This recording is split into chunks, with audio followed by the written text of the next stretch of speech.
तो कहानी की शुरुआत में हम कुछ मांगा आर्टिस्ट को देखते हैं जो अपने ऑफिस में बैठकर मांगा पर काम कर रहे थे। दरअसल मांगा एक तरह से कॉमिक्स होती हैं जिन्हें अडल्ट बहुत ही शौक से पढ़ते हैं। ऑफिस में टीवी पर एक न्यूज चल रही थी जिसके अंदर रिपोर्टर बता रही थी कि एक लड़की ने एक टोसा नस्ल के कुत्ते को काटकर बहुत ही बुरी तरीके से घायल कर दिया। ये सुनकर मांगा बना रहे सभी आर्टिस्ट बहुत ही ज्यादा हैरान हो गए कि आखिर कैसे एक लड़की कुत्ते को काटकर उसे घायल कर सकती है। तभी वहाँ पर हम एक सुजुकी नाम के आर्टिस्ट को देखते हैं। सुजुकी अपने काम को लेकर बहुत ही ज्यादा सीरियस है, लेकिन उसका बॉस उसे बहुत ही कम पैसे देता है। फिर सुजुकी काम के बाद अपने घर आ गया, जहाँ पर हम उसकी दोस्त टेको को देखते हैं। दरअसल सुजुकी और टेको दोस्त हैं और वो दोनों एक ही फ्लैट में रहते हैं। पर टेको अब सुजुकी से बहुत ही ज्यादा तंग आ गई थी, क्योंकि सुजुकी इतना नहीं कर सकता कि वो अपने फ्लैट का किराया तक दे दे। अब उस पूरी रात सुजुकी अपना मांगा बना रहा था, क्योंकि कल सुबह वो इसे लेकर प्रोडक्शन वालों के पास जाएगा। खैर अगले दिन सुजुकी जब प्रोडक्शन वाले आदमी को अपना मांगा दिखाता है तो उस आदमी को सुजुकी का मांगा बिल्कुल भी पसंद नहीं आया,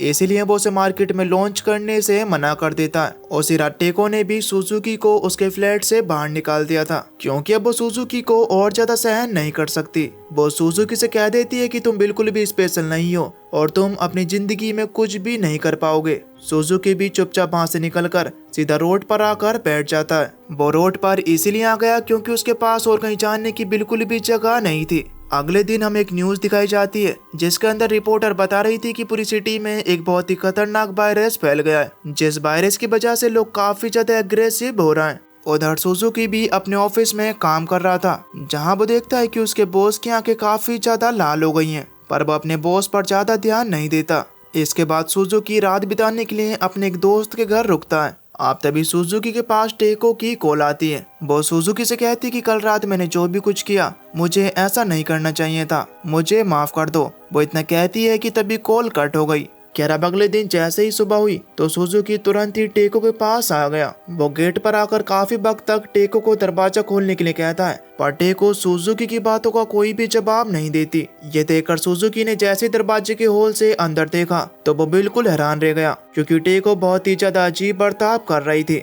और उसका पूरा चेहरा देखने में बहुत ही ज्यादा डरावना लग रहा था। इस वक्त तक टेको अपने कंट्रोल से पूरी तरीके से बाहर थी और वो सुजुकी पर हमला कर देती है। सुजुकी भी किसी तरीके से टेको से बचने की कोशिश करता है। टेको सुजुकी को काटने वाली थी कि तभी उसने अपने दरवाजे को ही काट लिया, जिससे सुजुकी के सामने टेको के सारे दांत टूट गए। इसके बाद टेको सुजुकी को घर के अंदर ले आई और वह वहाँ पर उसे बहुत ही बुरी तरीके से मारना शुरू कर देती है। इस बार टेको ने सुजुकी के हाथ पर काट लिया, पर उसके दांत नहीं थे। इसके बाद जैसे ही सुजुकी टेको को अपने आप से दूर करने की कोशिश कर रहा था तो तभी टेको पीछे रखी एक नुकीली ट्रॉफी पर जाकर गिर जाती है, जिस वजह से टेको की वहीं पर मौत हो गई। ये देखकर सुजुकी बहुत ही ज्यादा घबरा गया और वह जल्दी से वहाँ से भागकर दोबारा से अपने ऑफिस में आ जाता है। सुजुकी ने ऑफिस में आने के बाद देखा कि उसके एक साथी ने भी अपने दूसरे साथी को मार दिया, क्योंकि वो भी इन्फेक्टेड हो गया था। उसी वक्त वहाँ पर उनका बॉस भी आ गया, जो कि पूरी तरीके से इन्फेक्टेड था,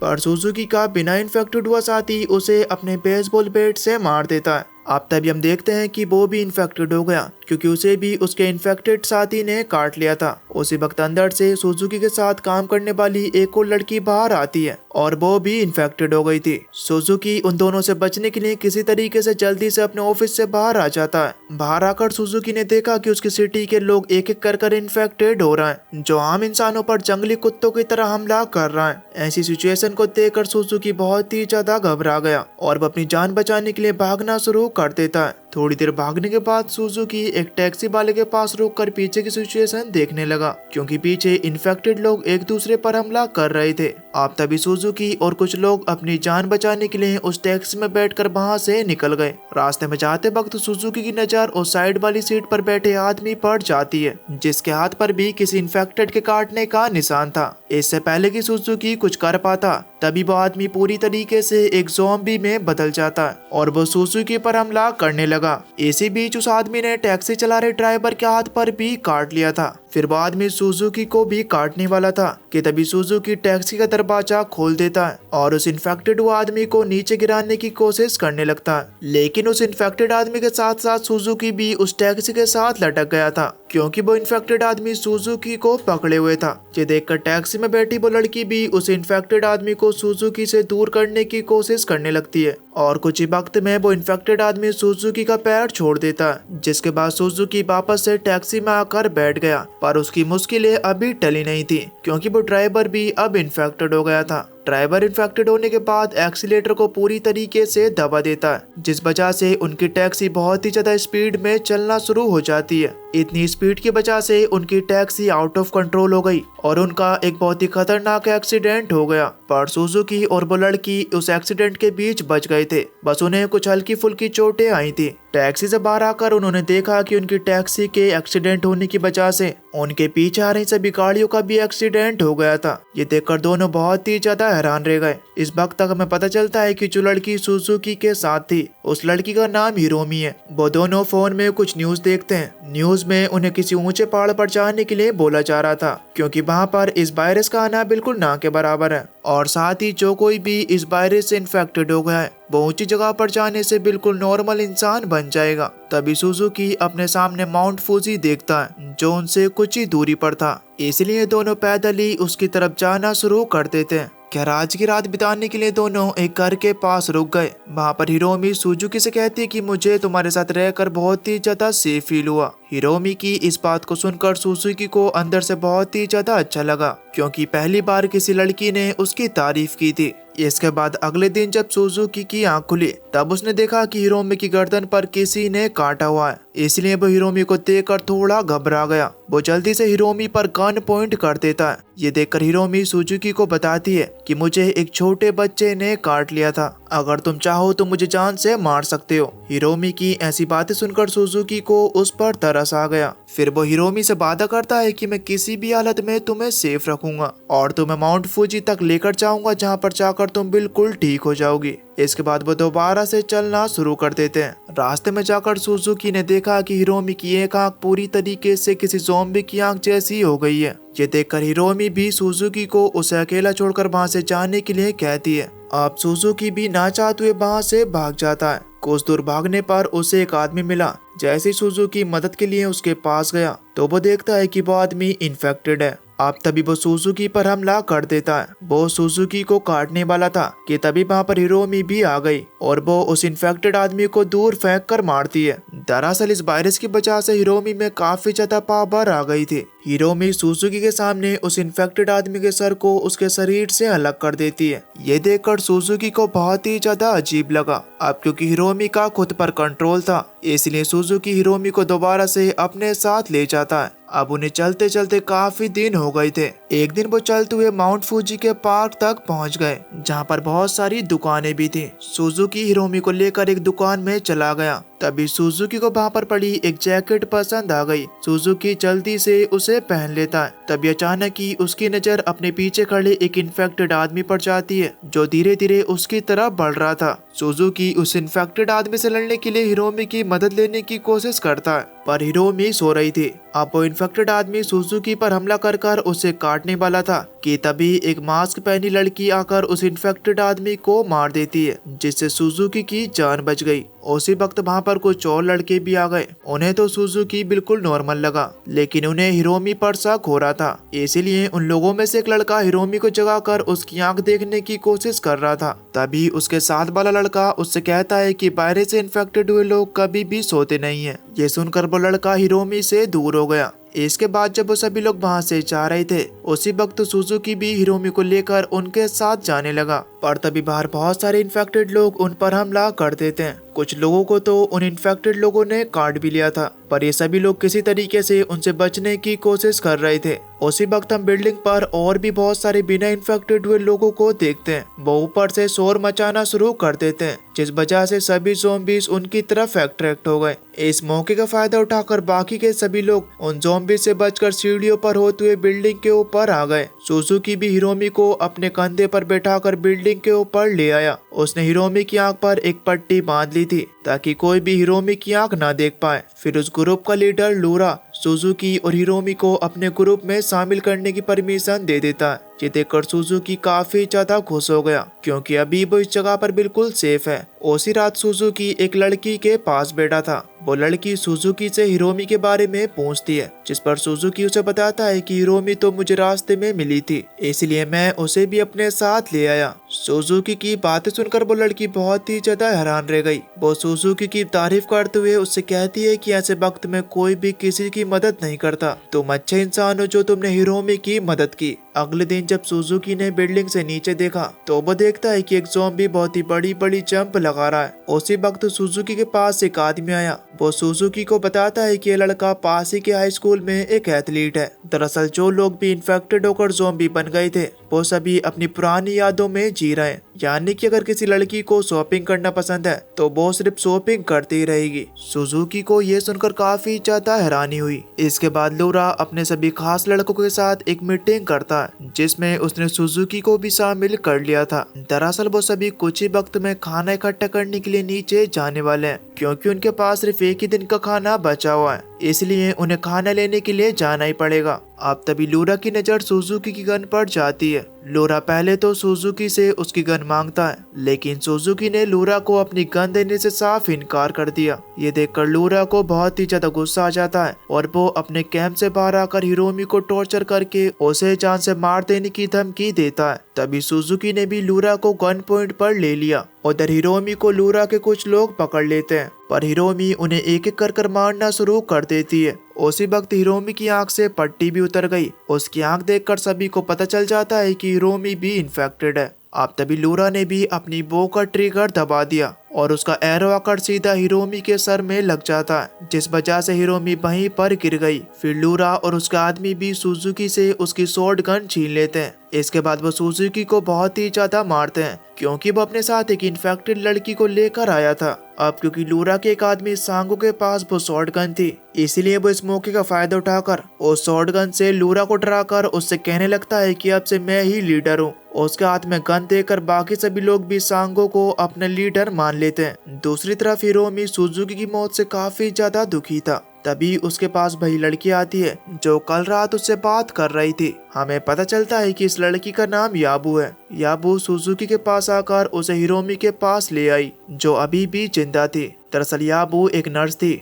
जिसने हिरोमी का इलाज कर दिया था। ये देखकर सुजुकी बहुत ही ज्यादा खुश हो गया। सुजुकी याबू से पूछता है कि आखिर तुम हमारी मदद क्यों कर रही हो, जिस पर याबू उसे बताती है कि जब ये वायरस फैल रहा था तब मेरे पेशेंट को हॉस्पिटल में मेरी मदद की जरूरत थी, लेकिन मैं उन्हें छोड़कर भाग आई, जिस चीज का मुझे आज भी बहुत ही ज्यादा पछतावा है। इसीलिए मैं चाहती हूँ कि अब मुझसे जितना हो सके मैं उतनों की मदद करूँ। वहाँ से जाने से पहले सुजुकी याबू से कहता है कि अगर मैं वापस भी ना हूँ तो तुम हिरोमी का ध्यान रखना। इसके बाद सुजुकी बाकी के सभी लोगों के साथ खाना इकट्ठा करने के लिए बिल्डिंग से नीचे उतर जाता है। इसके बाद सभी बिल्डिंग के पार्किंग एरिया से होते हुए खाने वाले स्टोर को ढूंढ रहे थे। अंदर बहुत ही ज्यादा अंधेरा था, पर तभी वहाँ की लाइट ऑन हो जाती है। ये देखकर सभी लोग बहुत ही ज्यादा खुश हो गए। उसी वक्त उन्हें अपने सामने खाने का स्टोर भी दिख जाता है जिसके अंदर बहुत ही ज्यादा खाना था। सभी लोग अंदर जाकर खाने को अपने बैग्स में भरना शुरू कर देते हैं। वो सभी खाने को बैग में भर ही रहे थे कि तभी वहाँ के स्पीकर में जोर जोर से सॉन्ग चलना शुरू हो जाता है, जिसे देखकर सभी लोग बहुत ही ज्यादा घबरा गए क्योंकि उन्हें पता थी कि अब क्या होने वाला है। और कुछ ही वक्त में शोर होने की वजह से वहाँ पर बहुत सारे इन्फेक्टेड लोग आ जाते हैं। एक इन्फेक्टेड सांगो के दोस्त को पकड़ लेता है, पर सांगो उन दोनों को शॉटगन से शूट कर मार देता है। लेकिन अब तक शॉटगन की आवाज सुनकर वहाँ पर और भी बहुत सारे इन्फेक्टेड लोग आ गए थे,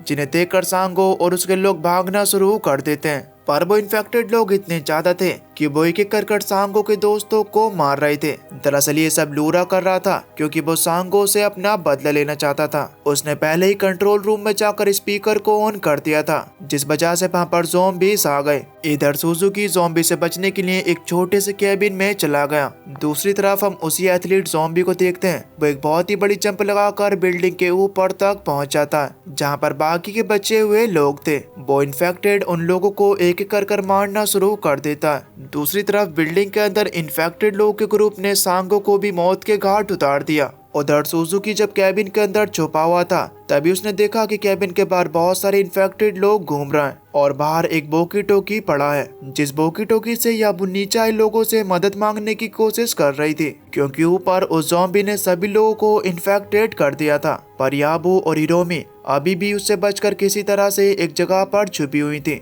याबू ने देखा कि उस इन्फेक्टेड ने जिस लड़की को काटा था वो एक साथ ही ज़ॉम्बी बन गई थी। उधर सुजुकी हिम्मत कर किसी तरीके से उस कैबिन में छुपा हुआ था, पर अब जब उसने कैबिन से बाहर आकर देखा तो बाहर एक भी इन्फेक्टेड आदमी नहीं था। पर अब तभी उसी वक्त एक इन्फेक्टेड ने आकर सुजुकी पर हमला कर दिया। सुजुकी उसका डटकर सामना करता है और उसे एक फायर एक्सटिंग्विशर से मारकर नीचे गिरा देता है। फिर सुजुकी जल्दी से बोकी टोकी उठाकर याबू से बात करने की कोशिश करने लगा। वो याबू से कहता है कि मैं जल्द ही तुम्हें बचाने के लिए आ रहा हूँ। ये सुनकर याबू और हिरोमी भी थोड़ा खुश हो गई। फिर याबू हिरोमी को अपने कंधे पर लटकाकर बिल्डिंग से नीचे ले आती है क्योंकि ऊपर बहुत सारे इन्फेक्टेड थे।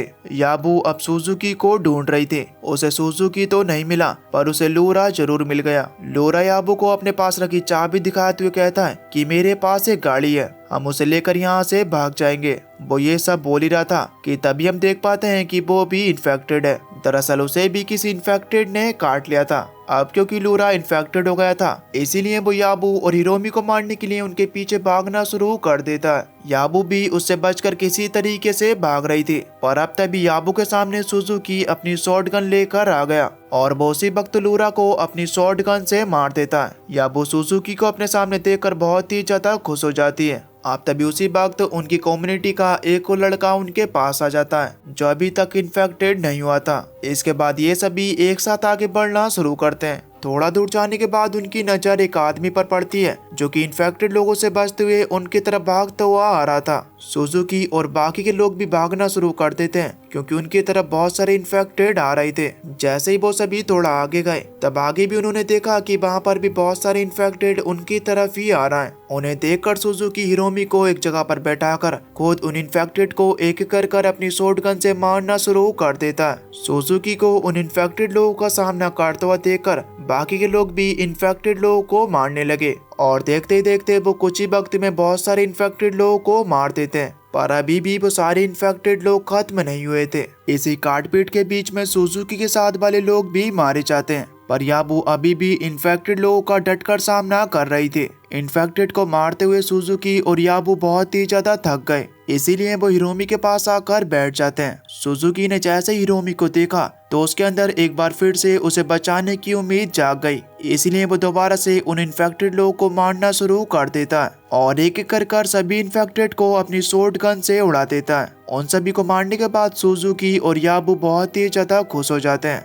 ये सोचकर कि उन्होंने बाकी सभी इन्फेक्टेड को मार दिया है। पर तभी वहाँ पर वही एथलीट ज़ॉम्बी आ जाता है। वो इन्फेक्टेड भागते हुए सुजुकी की तरफ बढ़ने लगा, जिसे अपनी तरफ आते हुए देखकर सुजुकी जल्दी से उसे गोली मार देता है, लेकिन वो गोली उसके सीने में लगी थी इसलिए वो इन्फेक्टेड मरा नहीं था। तभी वो दोबारा से खड़ा हो गया। उसे मारने के लिए जैसे ही सुजुकी अपनी जेब में से शॉटगन की बुलेट निकालने लगा, उसने देखा कि उसकी जेब में अब एक भी बुलेट नहीं है। उसी वक्त सुजुकी की नजर नीचे पड़ी एक बुलेट पर जाती है। सुजुकी जल्दी से उस बुलेट को उठाकर उस इन्फेक्टेड को शूट कर देता है। अब आखिरकार उसके मरने के बाद सुजुकी, हिरोमी और याबू थोड़ा रिलैक्स हो गए, पर उनकी ये खुशी ज्यादा वक्त की नहीं थी क्योंकि वो इन्फेक्टेड सर में गोली लगे होने के बावजूद भी दोबारा से खड़ा हो गया और इस बार उसका निशाना याबू और हिरोमी थी। वो दोबारा से दौड़ना शुरू कर देता है, लेकिन इस बार वो याबू की तरफ जा रहा था। सुजुकी उसके याबू तक पहुंचने से पहले ही खुद उसके सामने पहुंच जाता है और वो फिर से उसके सर पर गोली मारता है, जिससे उसका बचा हुआ सर भी फट गया। अब जाकर आखिरकार वो मरा।